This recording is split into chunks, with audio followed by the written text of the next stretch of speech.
भागवत जी कहते हैं कि अपने रसोई में आंवला, हरडे, बहेड़ा, इन तीनों के बाद कोई अच्छी चीज है तो अजवाइन, फिर उसके बाद बोला तो जीरा, फिर उसके बाद बोला तो हींग, और उसके बाद फिर वो बोलते हैं सबसे अच्छी चीज है मेथी का दाना।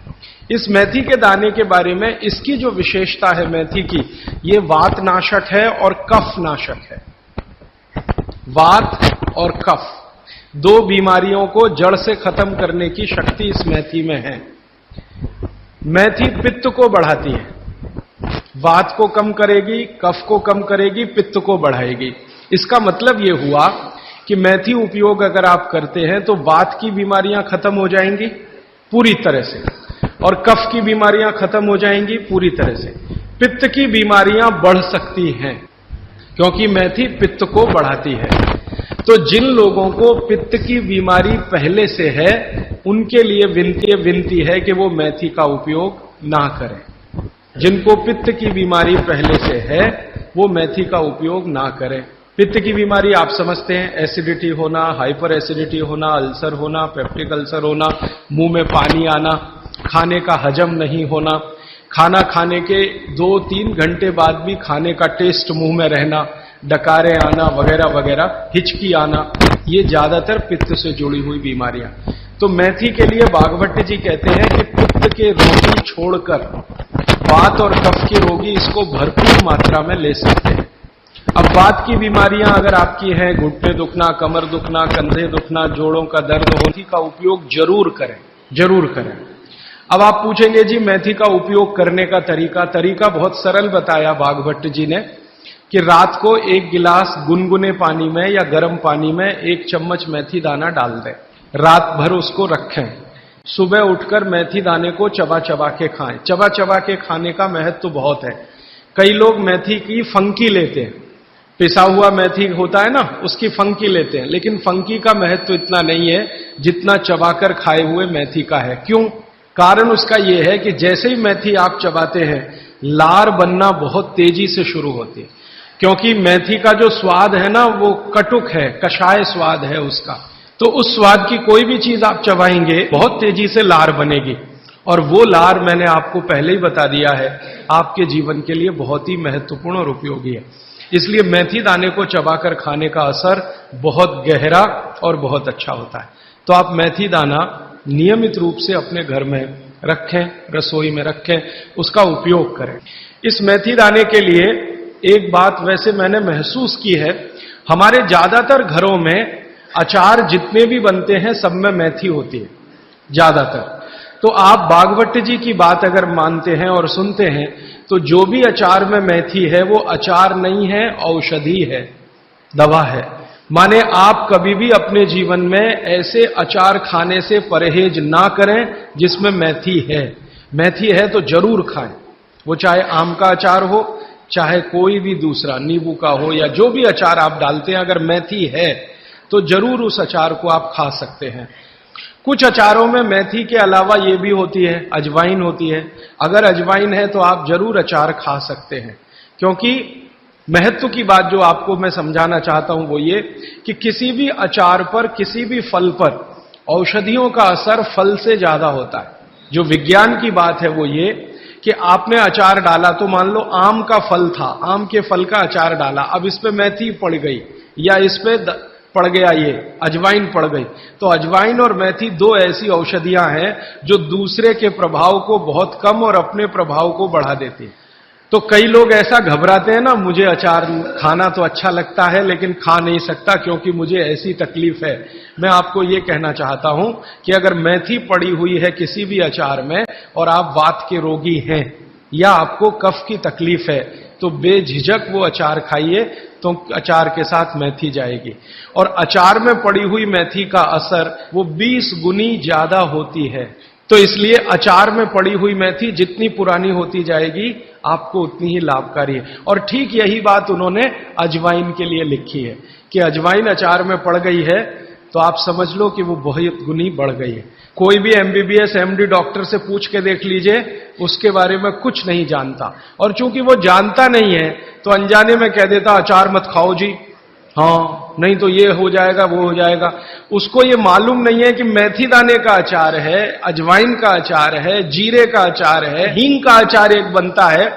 तो भागवत जी कहते हैं कि जितने तरह के फलों के अचार हम बनाते हैं, उसमें आयुर्वेदिक औषधि अगर पड़ गई है तो वो फल का असर कम है, औषधि का असर ज्यादा है। और आयुर्वेद की औषधियों को कुछ विशेष कॉम्बिनेशन में तेल के साथ अगर आप उपयोग कर रहे हैं तो असर सबसे ज्यादा है। थोड़ा आगे बढ़ते हैं। वो हमारे रसोई घर में एक चीज के बारे में बहुत बखान करते, माने बहुत बढ़ाई करते। वो ये कहते हैं कि जो लोग खाने के बाद पान खाते हैं चूना मिलाकर, वो जिंदगी भर वात के रोगी होंगे नहीं। जो खाने के बाद पान खाते हैं चूना मिलाकर, वो जिंदगी भर वात के रोगी होंगे नहीं। माने चूना, वो बोलते हैं, सबसे बेहतरीन वातनाशक औषधि है। मेथी का दाना तो है ही, चूना उससे थोड़ा 1 डिग्री ऊपर है। मेथी दाने से चूना सबसे अच्छी वातनाशक औषधि है। चूने के बारे में भागवत जी का बहुत बहुत रिसर्च है, बहुत रिसर्च है। और वो ये कहते हैं कि ये भगवान की दी हुई प्रचंड मात्रा में अद्भुत ऐसी चीज है जो आपके वात के सब रोगों को दूर करेगी। माने घुटने दुखते हैं, कमर दुखती है, कंधा दुखता है, चूना खाइए। फिर वो कहते हैं कि इतना ही नहीं, शरीर में कैल्शियम जो है ना, कैल्शियम ये एक घटक है, माइक्रो न्यूट्रिएंट इसको कह सकते हैं अंग्रेजी में, सूक्ष्म पोषक तत्व है। ये कैल्शियम के बारे में जो गंभीर बात है आज के विज्ञान के हिसाब से, जो मैं कहना चाहता हूं, भागवत जी ने तो 3500 साल पहले कह दिया, आज का विज्ञान उसको प्रूव कर रहा है, कंफर्म कर रहा है। वो ये कि कैल्शियम की कमी अगर शरीर को है तो आपको 20 नहीं 50 बीमारियां आएंगी। कैल्शियम की कमी अगर है शरीर को तो 50 बीमारियां आएंगी। क्या क्या आ सकता है? हर तरह का दर्द आपको होगा, हर तरह का, मांसपेशियों का दर्द, हड्डियों का दर्द, सब तरह का। हड्डियों की जितनी विकृतियां हैं वो सब कैल्शियम की कमी से आएंगे। हड्डियों के जितने रोग हैं वो सब कैल्शियम की कमी से आएंगे। फिर वो कहते हैं कि रक्त के बहुत सारे रोग कैल्शियम की कमी से आते हैं, रक्त के रोग, खून की बीमारी। फिर वो कहते हैं कि बहुत सारे कफ के रोग कैल्शियम की कमी से आते हैं। तो कैल्शियम कम नहीं होने देना चाहिए। जो विज्ञान आज का कहता है, आधुनिक विज्ञान ये कहता है कि कैल्शियम वो माइक्रो न्यूट्रिएंट है, वो सूक्ष्म पोषक तत्व है जिसके शरीर में रहने पर ही दूसरे सूक्ष्म पोषक तत्व उपयोगी होते हैं। ये 12-15 साल का रिसर्च है, एक वाक्य में मैंने खत्म कर दिया। कैल्शियम की उपस्थिति में ही बाकी सभी सूक्ष्म पोषक तत्व उपयोगी होते हैं। इसका मतलब यह है कि अगर आपको शरीर में विटामिन सी का असर देखना है तो कैल्शियम चाहिए, विटामिन ए का असर देखना है तो कैल्शियम चाहिए, विटामिन बी का असर देखना है तो कैल्शियम चाहिए, अगर विटामिन डी का असर देखना है तो भी कैल्शियम चाहिए, विटामिन के का असर देखना है तो भी कैल्शियम चाहिए, प्रोटीन अच्छे से आपके शरीर को काम में आए तो कैल्शियम चाहिए, कार्बोहाइड्रेट्स ठीक से आपके शरीर को मदद करे तो कैल्शियम चाहिए, फैट्स आपके शरीर में डिसॉल्व होते रहें और जहां जरूरत है वहां लुब्रिकेशन में मदद करते रहे तो कैल्शियम चाहिए। माने समझ लीजिए कि कैल्शियम अगर नहीं है तो शरीर में सब कुछ बीमारियां आने ही वाली हैं। इसलिए कैल्शियम की उपलब्धता शरीर को होनी ही चाहिए। अब इसके बारे में भागवत जी कहते हैं, आधुनिक विज्ञान ने अभी प्रूव किया, भागवत जी पहले ही कह गए कि हमारे शरीर की 40 वर्ष की उम्र तक, 40 से 45 वर्ष की उम्र तक जो कुछ भी हम खा रहे हैं इसी में से हमको कैल्शियम मिलता रहता है। सबसे ज्यादा कैल्शियम आप जानते हैं दूध में है, दूध, फिर दूध के बाद दही, दही के बाद मट्ठा, मट्ठे के बाद मक्खन, मक्खन के बाद घी, इन सब में भरपूर कैल्शियम है। फिर आपने खाया संतरा, मौसम्मी, नारंगी, अंगूर, द्राक्ष, जो भी खट्टे फल, आम वगैरह वगैरह, सब में कैल्शियम भरपूर मात्रा में है। फिर सबसे ज्यादा कैल्शियम फलों में माना जाता केले में है। केला भरपूर खाना चाहिए क्योंकि कैल्शियम का सबसे बड़ा भंडार है और आसानी से हजम होता है। तो ऐसे जो फल हैं इनका जो कैल्शियम है ये 40-45 साल तक हमें आसानी से मिलता रहता है, क्योंकि शरीर की जो बायोकेमिस्ट्री है 40-45 साल तक एकदम दुरुस्त और तंदुरुस्त रहती है। जठर अग्नि भी तीव्र रहती है, बाकी सब फंक्शन ठीक है। लेकिन जैसे ही 45 की उम्र खत्म होती है माताओं को ये बात विशेष रूप से कह रहा हूं, बहनों को, माताओं को। जैसे ही आपकी 45 की उम्र पूरी होती है और आपका मेंसेस साइकिल बंद होता है, मासिक धर्म आपका बंद होता है, उसी समय आपको कैल्शियम हजम होना कम होना शुरू होता है। आप कितना भी ये सब चीजें खाएं, केला भी खाएं, ये भी खाएं, लेकिन कैल्शियम उतना पूर्ति नहीं करता, क्योंकि कैल्शियम को शरीर में डाइजेस्ट कराने वाला जो हार्मोन है वो तभी तक आपको है जब तक आपकी मासिक चक्र की शुरुआत है।